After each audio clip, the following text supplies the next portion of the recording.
Alors Greta Thunberg, Greta, ce qu'elle fait, c'est qu'elle veut donner l'exemple. C'est pas possible. Je vais vous dire pourquoi c'est pas possible. Et c'est une pollueuse aussi également. Donc la vraie question, c'est de quoi? C'est de savoir qui pollue le moins. C'est ça la vraie question. Et de faire des championnats de non-pollueurs. Voilà, je fais ça avec moins de personnes. Parce que là, tout le monde pollue. Elle aussi pollue. Elle a fait 32 heures de train pour aller à Davos, pour un sommet sur le climat. 32 heures de train. Elle critique ceux qui ont été en jet. Évidemment, le train, il pollue moins. Mais tout dépend le nombre de passagers qu'il y a dans le train par rapport à ceux qui sont en avion. Un avion est rempli de 300 personnes.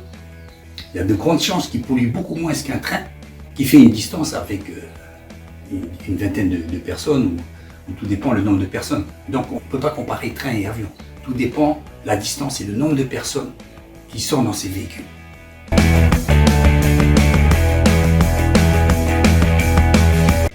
Bon, elle va à l'ONU pour parler des droits de l'enfant, de l'urgence climatique. Les décisions se prennent vite, il faut qu'elles se prennent vite. Chaque seconde, il y a des tonnes de déchets qui vont dans la nature, dans la mer.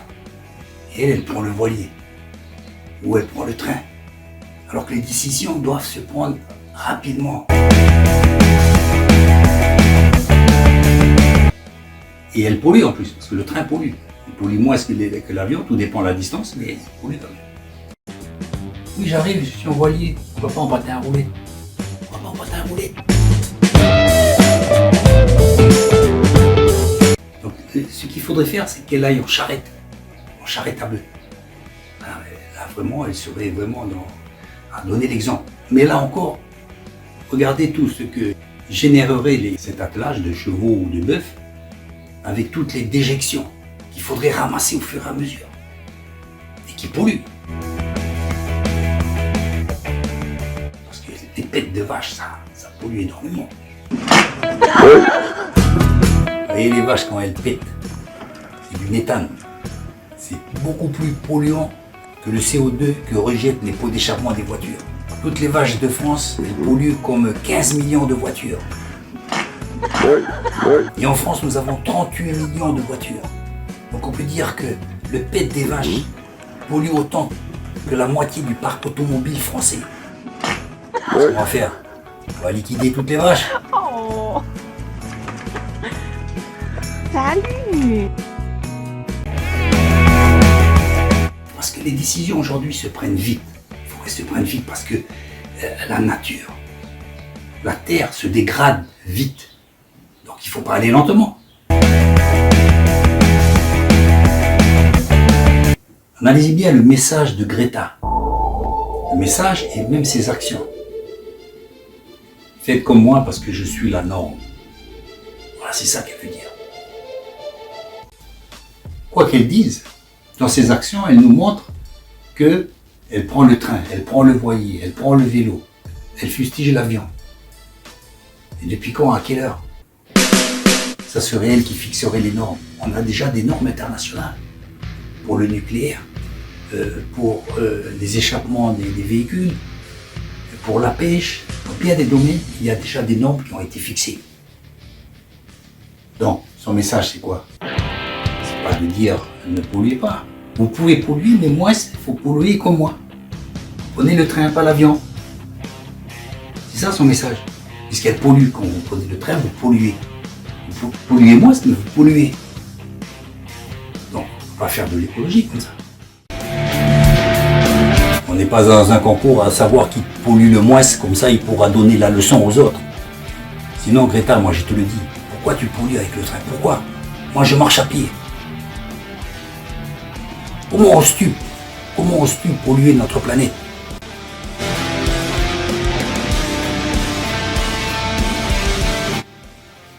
Aujourd'hui, il faut être rapide pour prendre des urgences. Pour prendre des décisions d'urgence, il faut être rapide. Les normes existent déjà. Les normes sont déjà là.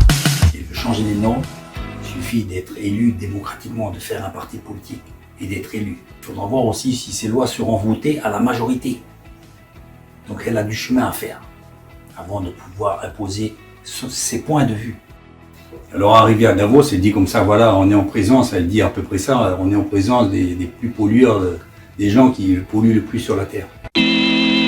Who dare you? Comment elle peut se permettre? À mon avis, tu devrais t'excuser là, ce que tu as fait là. Tu critiques, tu dis comment osez-vous polluer à des gens qui ont donné des millions d'emplois dans le monde. Ces gens-là qui polluent là, avec le pétrole et tout, et les énergies fossiles, ils donnent du travail à des millions, des dizaines de millions de gens. Elle, quel emploi elle propose?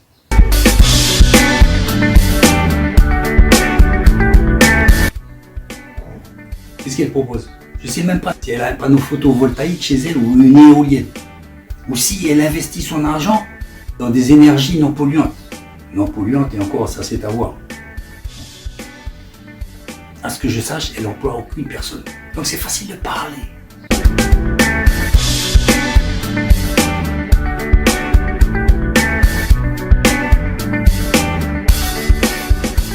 Les habits qu'elle porte ont généré beaucoup de litres d'eau.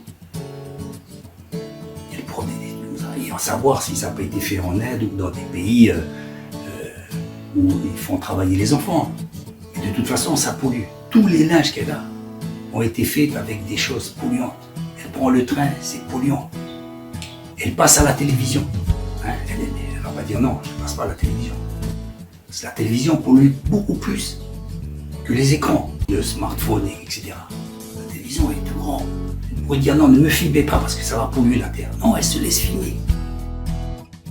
Un steak de viande, c'est près de 130 kg de CO2. Le café, 30 kg de CO2. Il faut à peu près 8000 à 10 000 litres d'eau pour fabriquer un seul jean. Qu'est-ce que tu crois? La vie, c'est comme ça. Si tu as une meilleure solution, fais-le. Tu parleras ensuite. Et Greta, à mon avis, tu devrais t'excuser là, ce que tu as fait là. Tu critiques, tu dis comment osez-vous polluer à des gens qui ont donné des millions d'emplois dans le monde. Dans le Brandebourg en Allemagne, ils ont créé la première usine à charbon propre, qui pollue beaucoup moins. Tu te rends compte un peu? Et qui produisent plus d'énergie.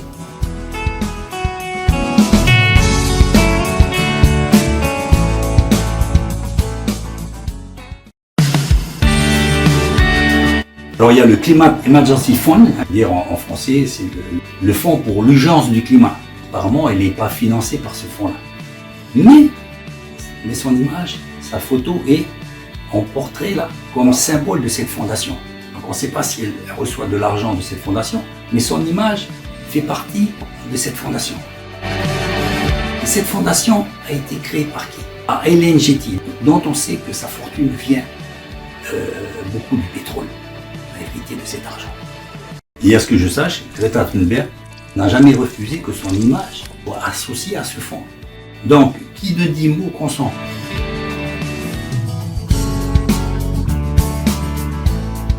Même si on arrivait à trouver celui ou la fondation ou le système qui pollue le moins, il polluerait quand même.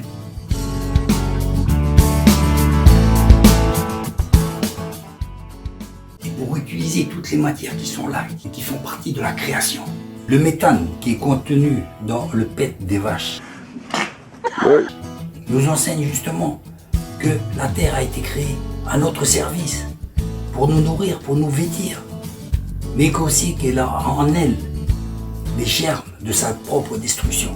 Quoi que vous fassiez, la terre est destinée au feu. Comme les syndicats qui parlent, oui, il faut faire ceci, il faut faire cela.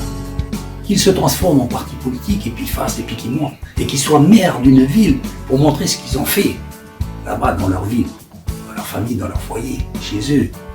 Parler, c'est très facile, c'est ce qu'il y a de plus facile. Si on l'écouterait elle, il n'y aurait plus d'industrie pétrochimique, on laisserait le pétrole comme ça, à utiliser beaucoup de pollution pour créer des emplois et faire vivre des millions de familles. Donc, c'est ridicule d'arriver maintenant et puis de dire, ah là, pourquoi vous polluez? Ses parents même étaient des pollueurs. Elle a pu convaincre sa mère d'arrêter de prendre l'avion parce que c'était une chanteuse. Donc l'avion pollue, il ne faut pas aller chanter ailleurs. Maman, si tu veux aller chanter, prends la charrette ou le train, je sais pas. Donc elle a arrêté. Son père, lui, il faisait des films. Pollution aussi. Pourquoi il n'a pas porté plainte contre ses parents? Non, elle porte plainte contre les autres. Il faut déjà commencer à balayer devant sa porte. Elle n'est pas plus écologiste que bien des gens qui faisaient de l'écologie bien avant qu'elle naisse. Bien avant. Quelques premières réalisations écologiques. En 1669 en France, ça remonte, impose un mode d'exploitation uniforme de forêt pour préserver la ressource pour les générations futures. 1720 en Inde, ça remonte, des centaines de villageois empêchent l'armée de détruire une forêt.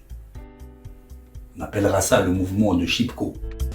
De 1762 à 1769, en Pennsylvanie, aux États-Unis, ils essayent de réguler et de contrôler la pollution des eaux et des déchets.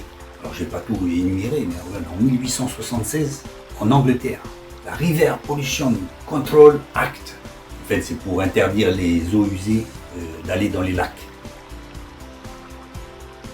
En 1892, aux USA, la première ONG de défense de la nature. En 1970 aussi, aux USA, 20 millions de personnes se mobilisent pour la première célébration de la journée de la Terre, etc., etc. Donc comme tu vois, personne n'a attendu après toi pour améliorer le système. La notion d'écologie et de préserver la nature remonte maintenant à des siècles. Comme pour dire aussi que les choses auront toujours besoin de s'améliorer, mais la pollution ne finira jamais. Greta, tu avais 5 ans quand on a commencé à faire la première centrale à charbon propre. Il y avait 5 ans, on n'a pas attendu après toi. Alors, c'est bien de s'impliquer dedans, mais pas trop se faire d'illusions. La pollution est innée à l'homme. L'homme pollue de nature. Nous sommes victimes de notre science, de notre technologie et de notre connaissance. Et nous ne pourrons pas faire autrement que de polluer. De même que l'homme est né pour mourir, la terre aussi est là pour en profiter, sachant qu'un jour, elle va aussi elle-même mourir, quoi que nous fassions. Et chaque jour, les gens font des petits gestes pour la planète. Donc en réalité, ce qu'elle fait, c'est de la petite économie. C'est de la petite économie. Vous voyez, c'est comme les gens qui vivent chichement, vous voyez. Ils vont prendre un steak et puis ils vont le partager en deux, puis demain, on va manger le restant du steak. La pollution est partout. Que vous preniez du poisson, qui est contaminé aussi, que vous prenez de la viande, tout ce que vous trouvez a une empreinte de pollution. Tout. On ne peut pas arriver comme ça, là, du haut de ces 18-19 ans, là, pour dire mais vous êtes qui, vous, là? Pourquoi vous polluez? Non-sens. Je la prendrai au sérieux, cette jeune fille, là, le jour où elle aura un parc éolien ou un parc de panneaux photovoltaïques, ou qu'elle soit actionnaire d'une de ces entreprises écologiques. Mais là, elle ne fait que parler. Parler, c'est ce qu'il y a de plus facile.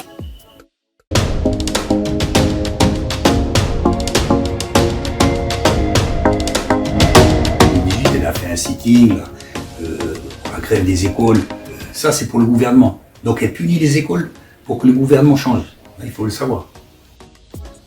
Mais tous les enfants, là, les parents, il fallait qu'ils les gardent. Ils ont dû s'absenter du travail.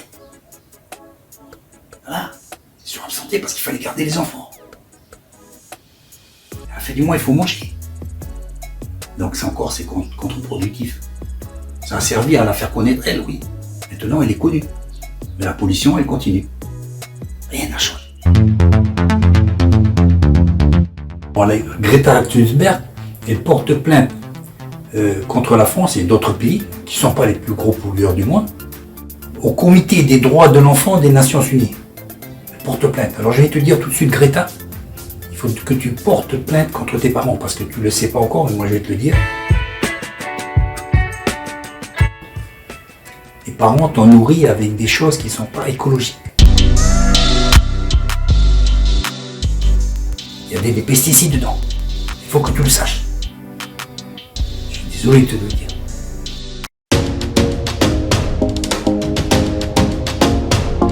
Dans la filière solaire thermique depuis 2021 en France et au 6e rang européen.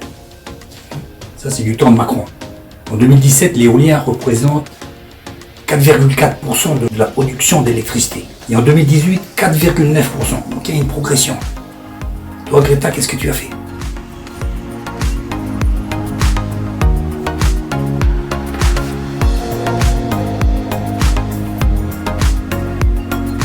Dire toutes les améliorations qu'on a pu faire en France, la production d'électricité photovoltaïque en France est passée de 2017 à 2021 de 1,7% à 2,7%.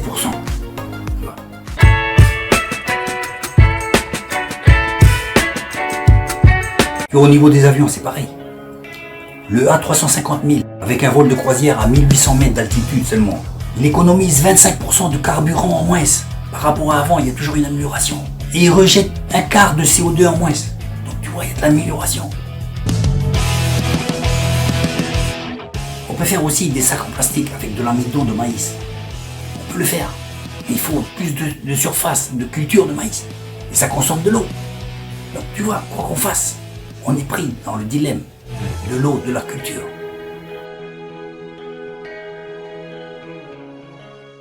Rappelons-le que toutes ces choses-là, ces améliorations ont été faites alors qu'il y a eu la crise du Covid, il y a eu la crise des gilets jaunes et la guerre en Ukraine. Et avec tout ça, il y a eu une amélioration. Tout n'a pas été fait, mais voilà.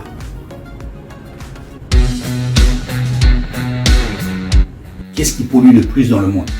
En France, pour le dire en France, c'est les transports, à peu près 30%. Les transports. Après, il y a l'industrie, 26%, et puis l'agriculture, 19% environ. Le sucre serait la culture qui détruit le plus la planète. Elle utilise beaucoup d'eau et de pesticides. Mais cela dit, si tu veux faire une omelette, tu es obligé de casser les œufs. Qu'est-ce qu'il faudrait faire? Tu prendre de sucre. Le sucre, c'est bon pour le cerveau. Mais le CO2 qu'on rejette est utile pour les plantes qui, à leur tour, produisent de l'oxygène qui est bon pour l'homme. Je rappelle aussi que même s'il y a des surplus de CO2 qui a apparemment fait réchauffer la planète s'est déjà réchauffée ou refroidie de nombreuses fois dans le passé. Et cela sans que l'homme soit présent sur la Terre.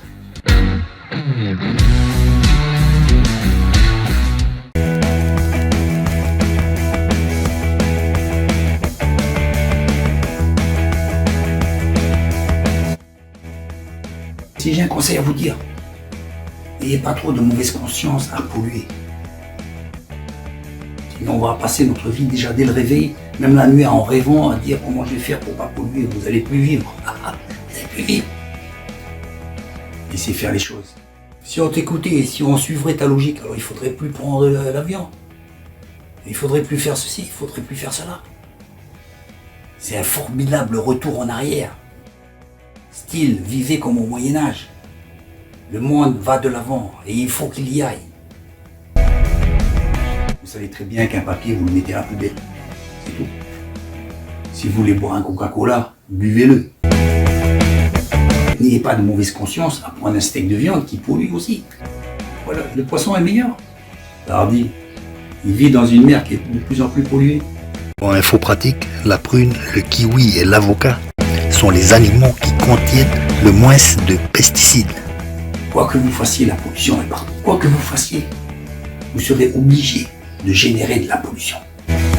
Chaque heure dans le monde, il y a 12 milliards de mails, ce qui génère 50 gigawatts à l'heure, soit la production de 18 centrales nucléaires pendant une heure. Bon, on va stopper ça.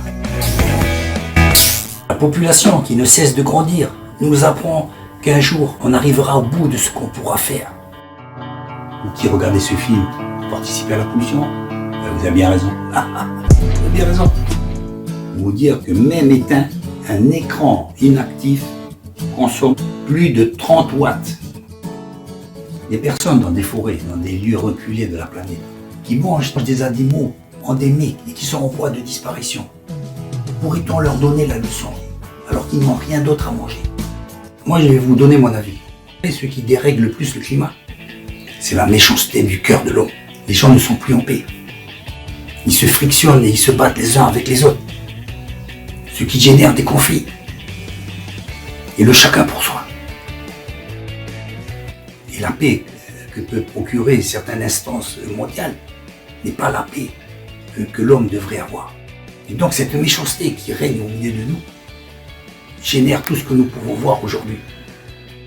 Si nous avions moins de pollution intellectuelle, et si nous savions vivre en harmonie les uns avec les autres, la pollution qu'il faut enlever, c'est la pollution du cœur. Parce que alors, quand nous aurons fait ça, nous verrons plus clair et nous pourrons prendre alors les bonnes décisions.